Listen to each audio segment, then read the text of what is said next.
Fondly Famous. I'm your host, Kelly Northley. Each week we're featuring a different business, nonprofit, historic home, or person making a difference in the community of Fond du Lac, Wisconsin. Today I'm here with my favorite photographer, Christine of Being Christine, and Love Your Sparkle Boudoir. She is amazing. I found her on socials, of course. And she and I have kind of become friends and have hung out and done some different shoots together. She does all of my branding shoots. And I really just wanted to interview her and kind of share what she does with everyone. So if you would just tell us a little bit about what you do and why you love it. I have two different businesses. One is called Being Christine, and with Being Christine Photography, I do corporate headshots, seniors, like high school seniors, and then family photos from time to time. What I really, really love is boudoir photography. I love empowering women. So for those who don't know what boudoir photography is, it is empowering photos of women wearing what makes them feel sexy. Now, everybody has their version of sexy. It is not always high heels and fishnets. It can be all kinds of things. So that's what truly drives me, is boudoir and empowering women. And if you ever meet Christine, like I have, she makes you feel good whether you're doing a boudoir photo shoot, you're doing a regular photo shoot, or you're just seeing her walking downtown Fond du Lac, you know, like she's always got a compliment ready. She's very outgoing, bubbly personality. So yeah, she's a good person to work with for sure. Thank you. And that's all I want to do, is make people feel like valued. So what got you into doing this? So it was, oh my God, it's been like 14, 15 years now.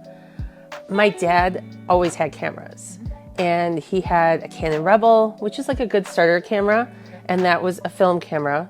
And then he had one of the first Canon digitals, and I would use his film camera all the time. That was so much fun for me. And I also, I mean, as a kid, I always asked for cameras. Right. That was something I remember. Like I have most of my cameras still. But I was like 31, 29, 30, somewhere in there when I started to like dabble in it again. And then my dad's digital camera, a friend of mine had seen me with it, who was a photographer. And she said, "Hey, can you help me with some weddings?" And I was like, sure, absolutely. Yeah. So I was a second shooter for weddings for like a handful of years. Weddings are not my jam. Please do not book me for weddings. Book somebody who loves weddings. And there are people out there. Weddings are great. It's just, I never envisioned being... No, just not mine. I enjoyed being a second shooter because you have less responsibility, you know?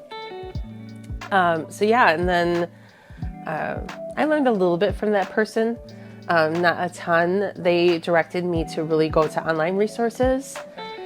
And there's photographers that I follow religiously, like Sue Bryce is one of them I love. Lindsay Adler is somebody who I recently learned from in New York. Okay. So I flew out to, well, technically Jersey City, but it's like across the bridge from New York.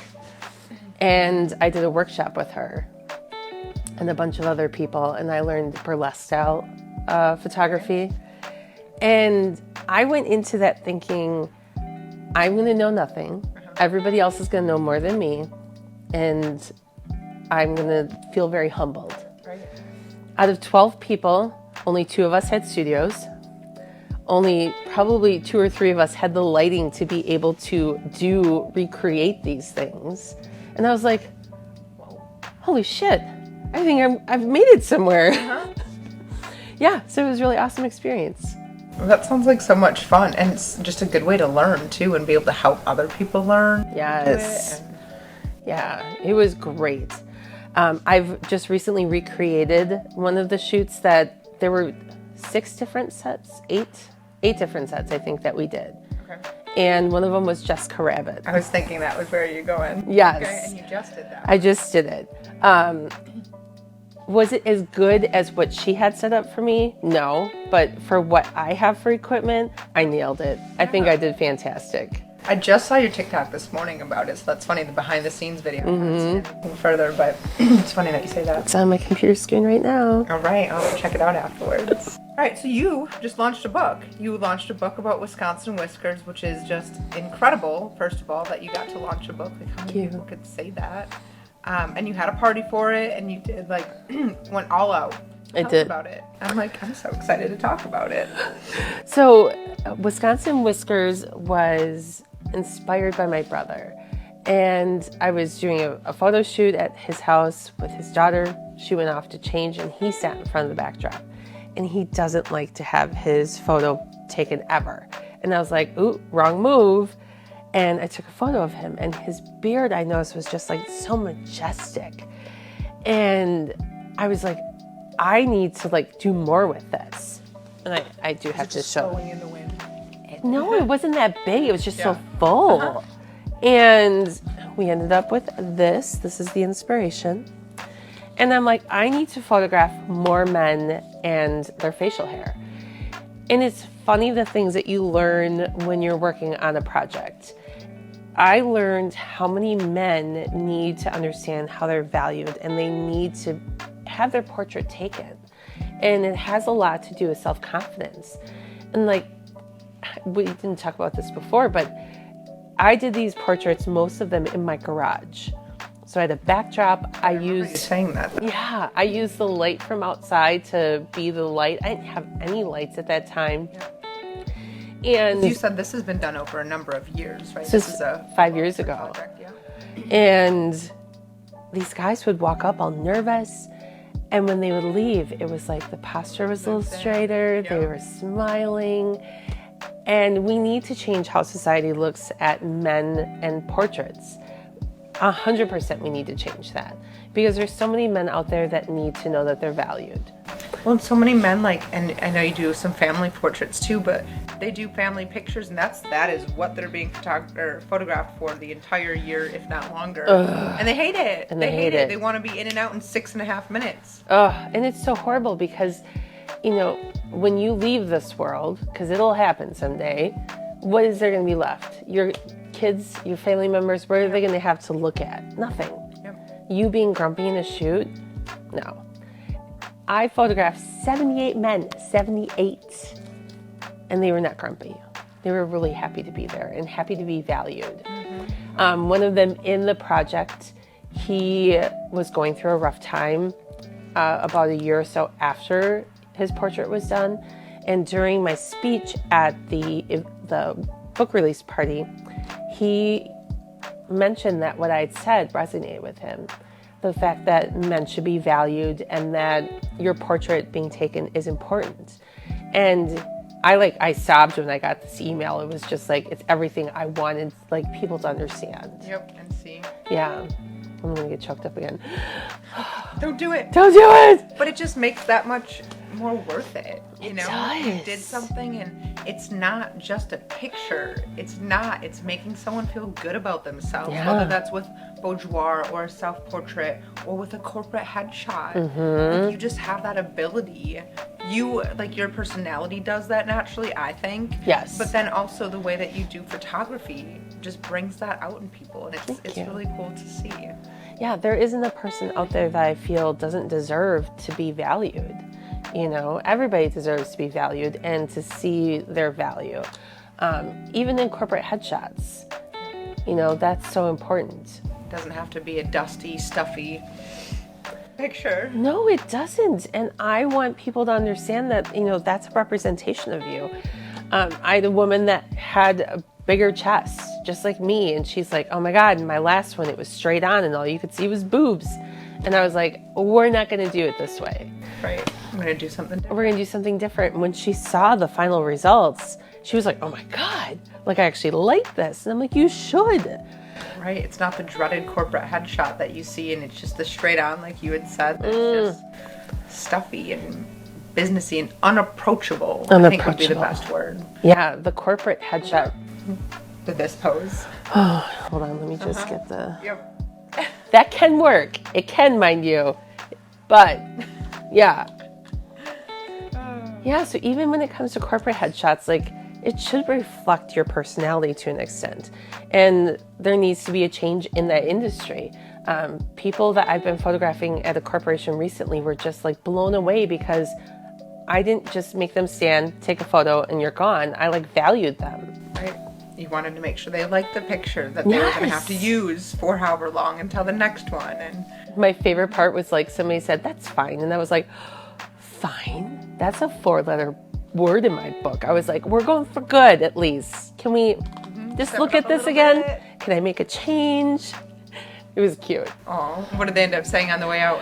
So some of them, it really worked. When they would say fine, I was like, that was my way to just test the waters. Are we good, or do I need to let them know that they can have just a quick redo? Right. And some of them, they need a quick redo. And they were like, "Oh my God, that's it. Now we nailed it."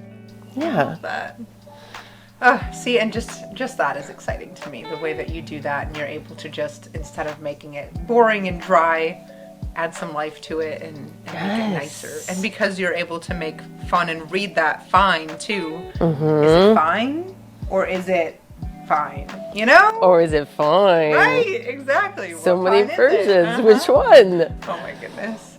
Oh, yes. So you are also doing a whole bunch of stuff in downtown Fond du Lac. Yes. Speaking of drawing things out and doing it differently, tell us a little bit about what that looks like for you. It has been super exciting. So the Downtown Fond du Lac Partnership, one of their board members, Tracy of Lillian's, created this group for all of us then to be able to share and collaborate. And it has literally changed so much about downtown. How long have you guys been doing that group? It's been around for a while, Has it? but it's only been maybe the last 6 to 8 months that we've been utilizing it. Okay. And it gives us a great platform to communicate with each other. And for those who can't attend meetings, then they can then find out what's going on, how they can participate. So we meet usually once a month, and Tracy's the one that also got those meetings started. And the goal of the meetings is to make sure that we're supporting all of the events that the DFP is putting on, like wine walks, Deer Camp Weekend. We have, what else?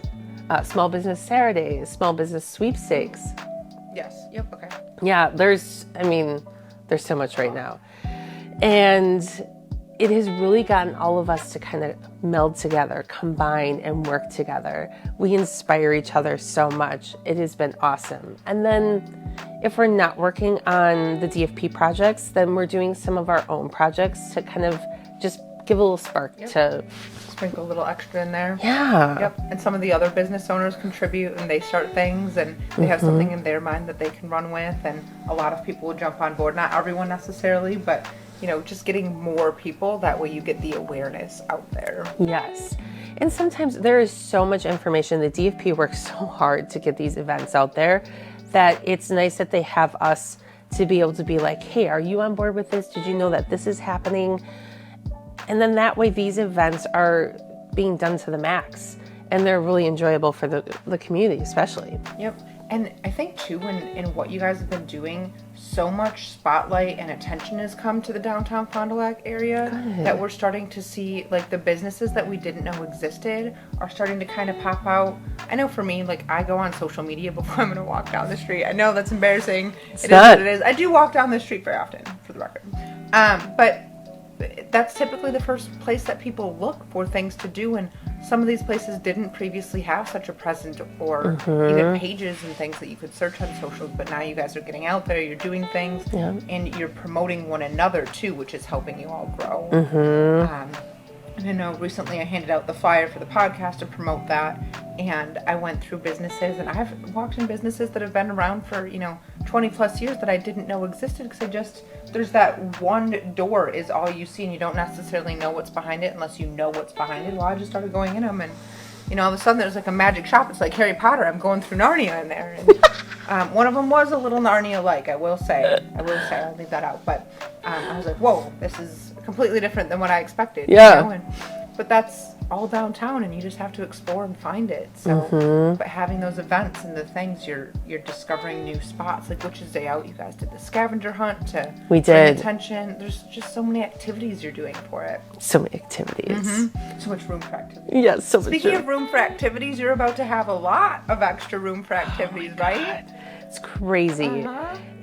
I'm very sad to be leaving downtown. It is not a decision that I took lightly. The unfortunate part is because of all these grants that have been happening, everybody's been able to live their dreams as well, and they've been filling up spots. It is so amazing. So many cool businesses. So I am now going to be a little bit north of downtown. I'll be just to the left of the Little Caesars in the strip mall that's by Lakeside Park. It's gonna be twice as big. It's gonna be beautiful. I'm super excited. It is such a exciting move. Opening this space 4 years ago, I never thought it would happen. I hired a life coach to be able to help me get through like overcoming some hurdles I had. And she always jokes because like once she would give me like something to do, it was like, boop, boop. I was like gone. Yep. I just needed somebody to tell me like it was okay, I could do it.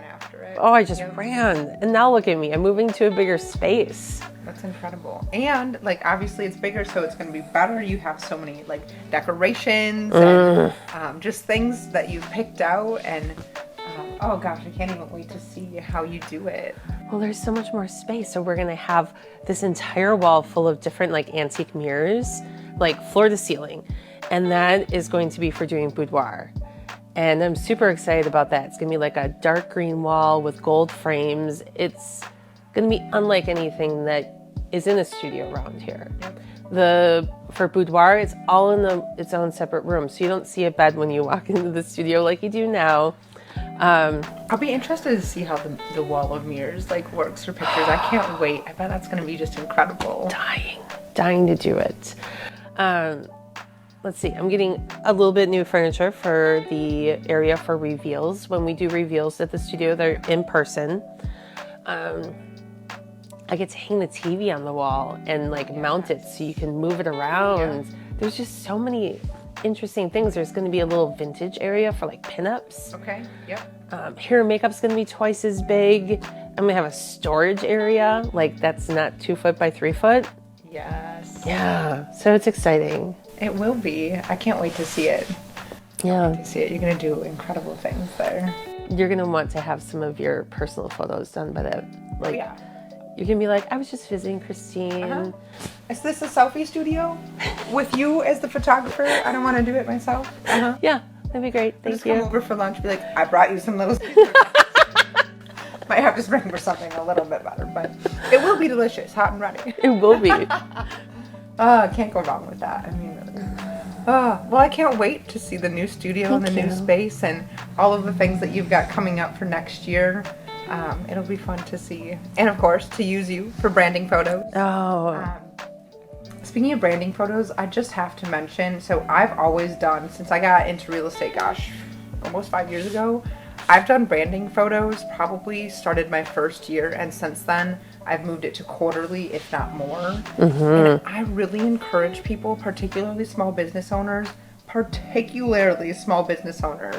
to do branding shoots, which they can do with you, but just coming to you, going to their business and taking pictures kind of behind the scenes and just incorporating what they do on a day-to-day basis is so powerful to use on your socials and to grow in that way. Yes. And social media is free.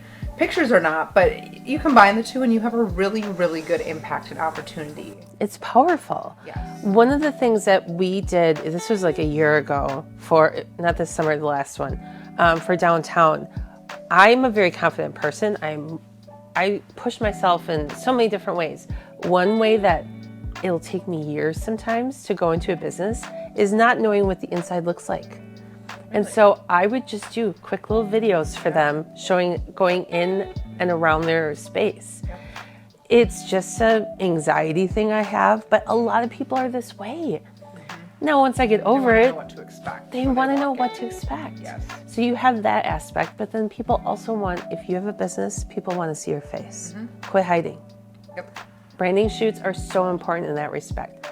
Like you said earlier, we don't have to show your face 100% of the time. It can show you working, doing things. Hands in action. Yeah. Yes, you don't have to be front and center, but you do want to be in them. And you do. To give that like sneak peek of what you're doing and how.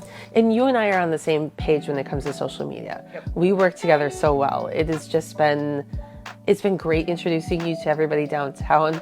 Excuse me. When you walk downtown with her, by the way, you will feel like a celebrity because she knows everyone, okay? She knows everyone. They'll yell across the street, down the street. That was new and different. I don't know if that happens every day to you or not, but maybe it does. But we're just walking down the street and someone just yells out Christine and... It was so cute. It was pretty cool. I did kind of feel... I was like, yeah, I'm with her. I know her. I know who she is. It's so important to make those connections with people, though. It so is. Yep. And it's just networking, like social media networking, in-person networking. Like you do a very good job of mixing the two and introducing people. And yes, I love it. And you have to learn when you're introducing people to each other, it's not about me. Yep. It is about who I'm making this connection. Because that connection is more important than the fact that I know that person and this person. Right. And I love... They can work together. Yes. Yeah, that is so important. And I've learned so much. There have been businesses that have hired me this last year, like Velma hired me to do all of their headshots. Boys and Girls Club hired me. Because they're nonprofits, I did give some discounts there. And it's been amazing, though, the connections that it has gotten me. Right. And the people, the beautiful people I've met through this. Yep. And the people that are in charge of nonprofits, not to go down that complete avenue, but those people are just amazing. I know. And they're so willing to help. And we need more people like that. We do. We love them. Me too. Yeah, but you do such a great job with all of the photography that you've done. You offer boudoir, the men's photography, which I just love. I think that's so unique. Branding shoots, family pictures, but mostly you love boudoir. Boudoir is my heart and soul. For those of you who don't, did we talk about boudoir already? I don't know. I don't know. We'll find out. We'll find out. Yeah. Yeah. So for those of you that don't know what boudoir is, no, we did at the very beginning. I swear to you, we did. We probably did. We're gonna have to keep this in there because this is just hilarious. Take this. I know. I'm like, this is so important. And I'm like, I think we talked about it at the very beginning. Yep. We did. What did you put in here? What is it? I'm just kidding. Adrian at Hotel Retlaw at Cafe One, whatever he put in there. Yeah. No, good. Aiden. He was so sweet. Yeah, I love them. I know. It's such a good spot too to like meet people. It is. I've been there. I've taken a bunch of meetings there recently. Actually, it's a nice spot. It is, and it's beautiful. I love that there's a cafe there. Yep. Cafe, they've got the little boutique, and then the hotel lobby is such a beautiful place to take pictures. It is. Just saying. We're so lucky. So lucky. I want to go stay there. We should just have like a girls' night and go like eat dinner and have a drink and get some Little Caesars. But they have their charcuterie boards. Oh, what? They have charcuterie boards. Ooh. Yes. Little snack. Totally worth it. The cheese. Little cheese chunks. Yeah. Have you been in their rooms? Not in a long time. My parents got married there. My mom and my stepdad, I should say. But they got married there years ago, and so we've done the whole shebang. But, I mean, that was a long time ago. No offense to aging them or anything. Was it more than 5 years ago? But yeah. Oh, so you haven't... I haven't seen the room since they've, like, redone it. Oh. It's actually on my list of things I'd like to get with them for next year and do something, because I just think it's a good place to show off. Yeah. And it's such a nice hotel, like, in the heart of Fond du Lac. So. It is. And like anytime I have out of town clients, I always direct them there. They always love it. Yeah. Do you think it's haunted? I think it's haunted. I bet it's haunted. If it is haunted, anybody who is haunted. I've heard that too. Yeah. So to me, I'm a little bit more jealous if somebody runs into a ghost. Yeah. Because I didn't. Like, why am I not special enough for that? We could bring a Ouija board there. We could have a sleepover, do a Ouija board. I don't know if I could sleep though. I might need some Red Bull. I know. I don't know if I think I'd be fine. I think I'd be fine. We'd have to be in like the lobby doing it. There's a certain floor. Is there? There's a certain floor. Is that one of the hotels that doesn't have a 13? Mm-hmm. Is it? I think so. Well, I don't even know if it goes up to 13. I don't know. That's Yeah. questions now. That's a whole thing we're gonna have to figure out. But oh my goodness. Well, thank you so much for chatting with me. Yeah. And going through this with me, the whole experience. If someone is looking to follow you, to find you for boudoir, for anything, to just be your friend because you're amazing, where would they find you? You can find me on Facebook. Being Christine is going to be the main photography page. And then Love Your Sparkle is going to be for boudoir. Same goes for Instagram. And then for TikTok, it's just boudoir. And that's Love Your Sparkle Boudoir. All right. And if you're looking to follow me, which I hope you have already, if not, make sure you do. You can find Kelly, the Kelly Northley. Otherwise, it's Kelly Northley on all the other socials. So thank you guys for watching. I love doing this and hope you guys enjoy it too. So Make sure you follow. you better.